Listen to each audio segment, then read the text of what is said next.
So how many of you can remember saying this, or maybe you've heard it, certainly from your kids or something? Mom, it's not fair. And no matter how much mom or dad would explain why an older brother or a younger sister got something or was able to do something, we'd walk away and we'd still say or hear, yeah, but still's not fair.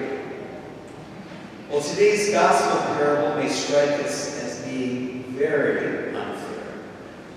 A farmer gave workers a job at different hours of the day. Some worked the whole day, others a part of the day, and still others just an hour or two. Yet at the end of the day, he paid all of them the same wage. Naturally, the early workers complained. But the purpose of this parable is not about equity in wages. The lesson in the parable is that God is generous beyond our imagination, beyond our common sense, lavishly generous, and that the kingdom of heaven does not run like things here on earth, as we heard in the reading from Isaiah. God's thoughts are not our thoughts, and God's ways are not mankind's ways. Yes, God is incredibly generous with his love and his mercy. To begin with, God generously created us, mere mortals, and to share with us his own life and happiness, even as inferior as we are.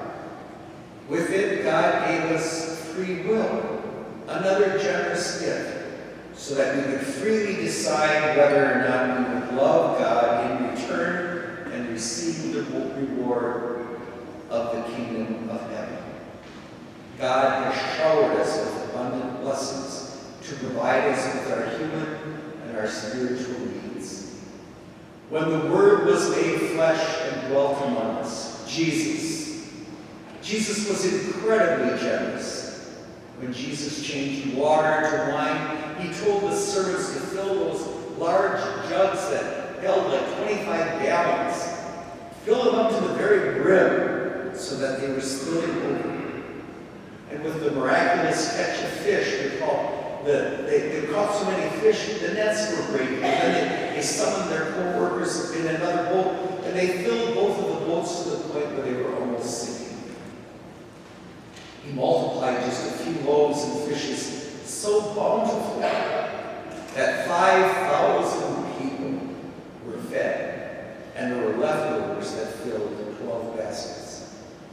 Generously, he gave of his time, strength, and energy, teaching, healing the sick and infirm, giving comfort and sympathy to those in distress. And finally, he poured out his own blood on the cross for our salvation. God is so generous. Paying someone a full day's wage when they only worked an hour or two doesn't make sense to us. But God's ways are not our ways. God's way of thinking is not our way of thinking. Jesus is trying to show us the lavish generosity of the mercy of God, who does not treat us according to our sins, our frailties of humanity, but rather according to his mercy.